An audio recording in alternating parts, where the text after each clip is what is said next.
47 anos. Essa é a expectativa de vida média numa reserva indígena encravada no coração da nação mais rica do planeta.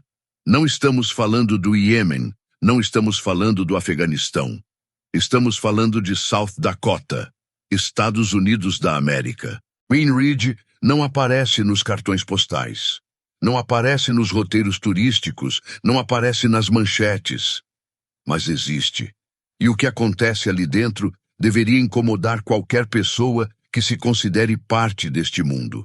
Os Oglala Lakota, uma das tribos do grupo Sioux, ocupavam estas planícies muito antes de qualquer bandeira ser fincada neste solo. Tinham uma língua, tinham uma espiritualidade própria, tinham uma estrutura social que funcionava em círculos, não em hierarquias. Eram guerreiros e foram tratados como problema.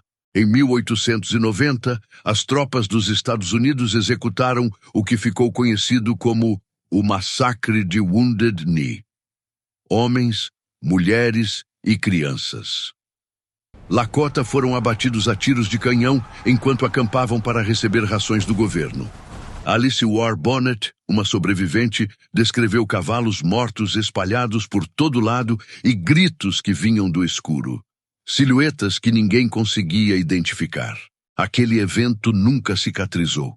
O que veio depois, na verdade, só aprofundou a ferida. O governo dos Estados Unidos empurrou os Lakota para dentro de reservas, territórios que funcionam, na prática, como campos de confinamento com autonomia decorativa. Pine Ridge é a maior e mais pobre delas. 90% de desemprego. 7 em cada 10 homens já passaram pelo sistema prisional. E 1 em cada 4 crianças nasce com deficiências causadas pelo consumo de álcool durante a gravidez. A pergunta que não sai da cabeça é simples e brutal. Como isso é possível dentro das fronteiras do país mais poderoso da Terra? A resposta começa numa cidadezinha minúscula chamada White Clay, na fronteira da reserva. Na reserva, vender e consumir álcool é ilegal. Mas White Clay ficava ali, do outro lado da linha, vendendo milhões de latas por ano para os Lakota. 5 milhões de latas, segundo os registros. Um número que não cabe na cabeça quando você lembra que o vilarejo inteiro mal tinha população fixa. Quem morou perto conta que, em dias de 40 graus, as pessoas simplesmente desmaiavam no asfalto, vermelhas de sol, inconscientes, e ninguém chamava socorro porque aquilo era rotina. Em 2017, os ativistas Lakota conseguiram fechar as lojas de bebida de White Clay. Uma vitória, mas o estrago já estava entranhado na comunidade de um jeito que não se resolve com decreto. O que pouca gente sabe é que os Lakota carregam uma variante genética que metaboliza o álcool mais devagar do que a média. Os efeitos são mais fortes, a dependência vem mais rápido e a recuperação é muito mais difícil. Introduzir álcool nessa população foi, nas palavras de quem vive ali, um genocídio líquido. E não é força de expressão. É o que você vê quando caminha pelas ruas da reserva num dia qualquer. Pessoas no chão, pessoas com o olhar vazio, pessoas que bebem desde que acordam até perder a consciência. 70% da população adulta de Pine Ridge é dependente de álcool. A principal causa de morte na reserva não é tiroteio, não é overdose. É acidente de trânsito porque dirigir bêbado virou o normal. Uma mãe de 37 anos, sozinha com 7 filhos, resume a coisa com uma honestidade que dói. Ela bebe, o pai dos filhos está preso por homicídio e a filha de 13 anos já usa metanfetamina. A menina sabe tudo sobre drogas e álcool porque cresceu vendo. E quando perguntam como o pai morreu, a resposta é curta: bebeu demais. 1 em cada 2 famílias Lakota não tem pai em casa.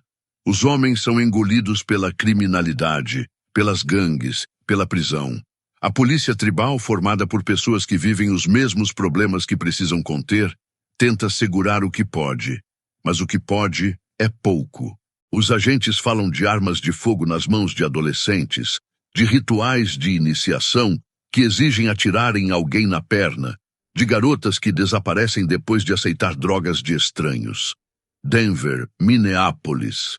Elas somem e ninguém as encontra. Mas existe gente que se recusa a aceitar que esta história só tenha um final possível. Daniel Ironclad é xamã. O tipi dele fica no meio de lugar nenhum, cercado de vento e girassóis. Ele conduz cerimônias de purificação espiritual que os Lakota praticam há séculos. As pessoas vão até ele com o coração pesado, com luto, com doença, com filhos recém-nascidos que precisam de uma bênção. Quando o vapor sobe dentro da tenda, diz Daniel, a oração vai para o Criador. Ele fala de um conceito que o mundo ocidental tem dificuldade de compreender. Tudo está conectado. A Terra é redonda, não tem começo e não tem fim. Os girassóis crescem em círculo. A vida não termina quando o corpo para. Tom Redhawk é professor e guardião da língua Lakota. Ele ensina aos filhos o que os antepassados dele viviam sem precisar ensinar, porque era o ar que respiravam. Uma vida sem álcool, sem reuniões de recuperação, sem precisar de nada que não fosse ser Lakota. Tom explica que a palavra Lakota significa guardião desta terra. Lé é isto, Macá é terra, Cá é seu. Esta terra é sua e você cuida dela. Era assim que se ensinava a conexão com o mundo desde o primeiro dia de vida. Quando Tom fala sobre felicidade, ele usa uma palavra que não tem tradução direta. Iokipia. É algo como um bom respiro, mas com o coração e o espírito dentro. Um batimento que está em harmonia com o universo. E ele diz uma coisa que fica. Quando a língua desaparecer, eu vou ser um homem branco para sempre, só que com a pele escura. Terrence Jade se apresenta como The Reservation Reject. É rapper, é artista, é uma espécie de herói improvável dentro de Pine Ridge. Ele ganhou 2 Native American Music Awards e trouxe shows com milhares de pessoas para a reserva. O nome artístico é uma declaração. Ele rejeita o estereótipo que a reserva colou nos Lakota. Bêbado, viciado, pai ausente. E paga um preço por isso. Depois de um show gratuito que levou mais de 2.000 pessoas, um grupo o esperou na saída de uma loja pensando que ele tinha lucrado. Levou socos, chutes e uma arma apontada na cara. Perdeu os dentes. Terrence vive em condições que ele mesmo descreve como prisão. A comida que o governo manda é cheia de amido, sem valor nutricional real. Ele compara com o que se dava nos campos de concentração. Não era para nutrir, era para manter vivo o mínimo. O sistema, diz ele, não foi construído para os Lakota prosperarem, foi construído para eles fracassarem. E mesmo assim, Terrence mostra a casa onde vive, sabendo que algum jovem da reserva vai olhar e pensar: ele vive como eu, mas ele foi lá e fez. Se ele consegue, eu também consigo. É esse pensamento que faz Terrence continuar. A última parada é na casa de Grandma Bárbara, a mulher mais velha de toda a reserva. Numa comunidade onde a média de vida é 47 anos, Bárbara é quase um milagre estatístico. E é também um arquivo vivo. Ela conta uma história que ouviu da própria avó. Em 1890, a avó de Bárbara tinha 5 anos e a família tinha subido para buscar rações do governo.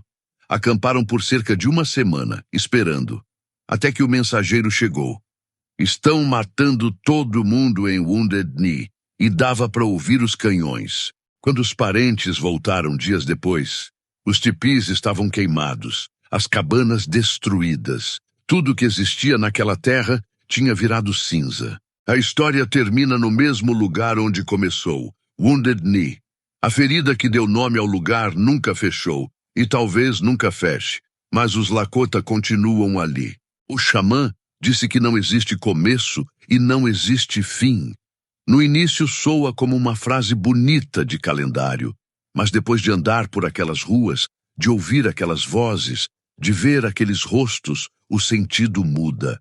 O tempo, para os Lakota, não serve para deixar algo para trás. Serve para não se perder, para continuar falando a própria língua, contando as próprias histórias, pisando na própria terra.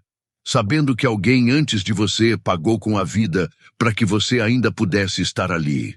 Resistir, não vencer, não superar, só resistir o suficiente para poder dizer: nós ainda estamos aqui. Se você ficou até aqui, obrigado de verdade. Seu tempo vale mais do que qualquer like. Mas se puder deixar se inscrever e ativar o sino, esse conteúdo chega em mais gente. Do asfalto.